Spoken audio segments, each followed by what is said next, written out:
If you struggle with composition in your landscape paintings, then I'm about to show you 3 simple formulas that I use for most of my paintings. Hi, I'm Sam and I've been painting landscapes for over 20 years. Now composition, it sounds complicated, right?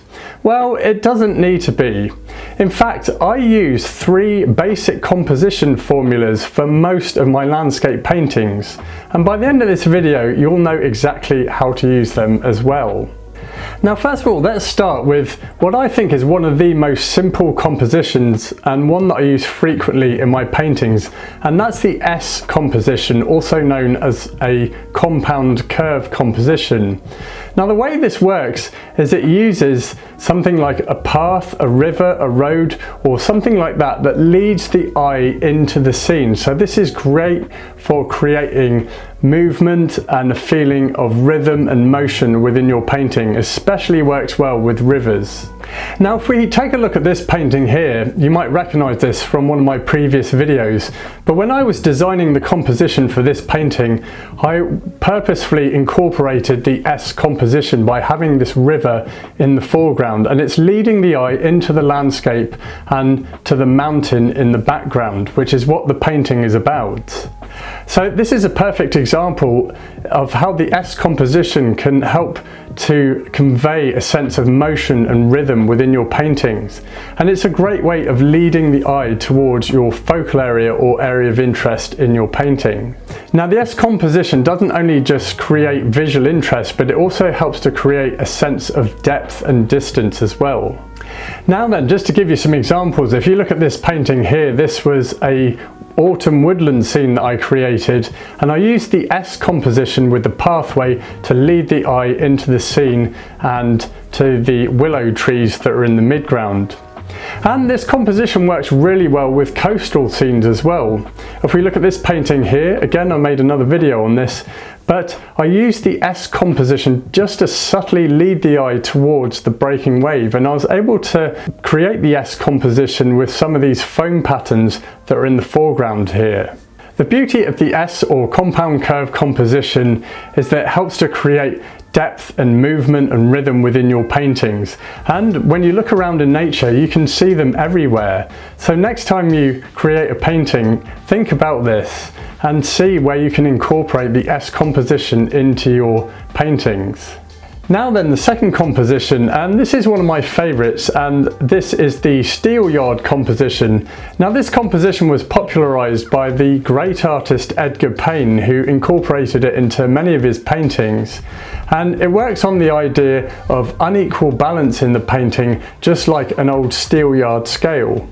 Now here's how the Steelyard composition works. Basically you have a large mass in the painting, and it's counterbalanced by a smaller mass that's further away on a theoretical fulcrum. So this composition works really well with trees.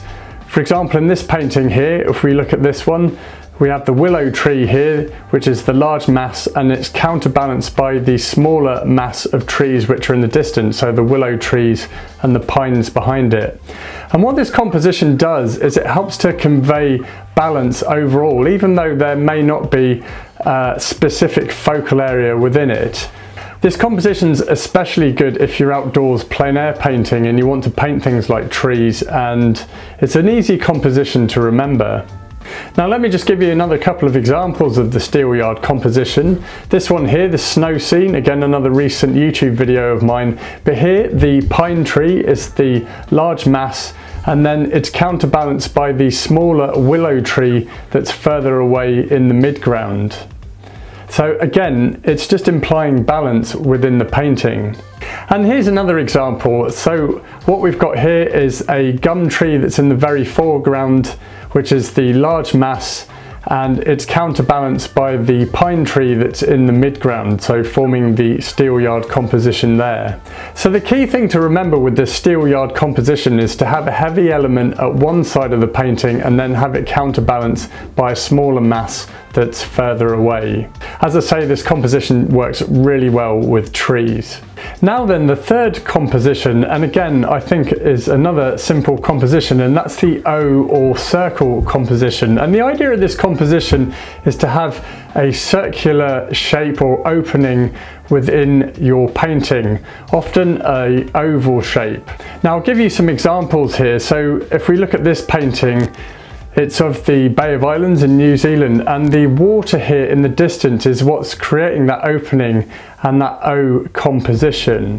The composition can also be used with things like light. For example, this landscape I painted where there's a spotlighting effect in the midground, and I left an opening there so that the fields can be shown with the direct sunlight shining on them, and then there's trees around in the background and to the side of the field, so it's creating an opening in a kind of oval shape.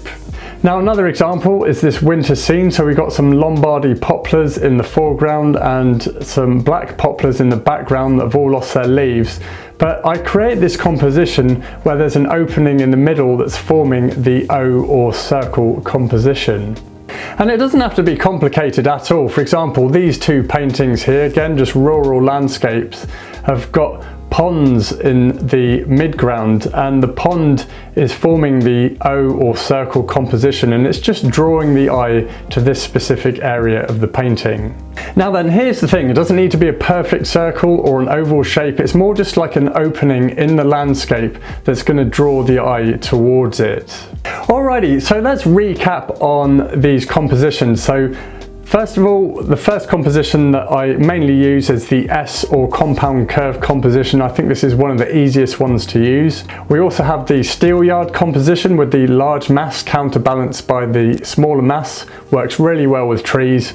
And then the third composition is the O or circle composition, which will be an opening in your painting. Could be a body of water, could be an area of grass, for example, fields, but an opening where the eye is drawn towards. Now then, here's what I want you to do next time you do a painting, is to start thinking about one of these three compositions that you can then incorporate into your paintings. Now the way I do my paintings is I like to do planning first, so I don't just get straight into a painting, but I think about composition right from the get-go.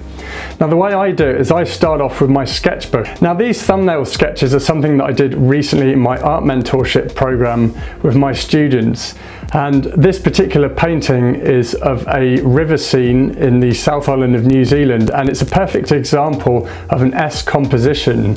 Now I was even demonstrating it here in these thumbnail sketches of how the composition was working and leading the eye along the river and to the mountain in the background.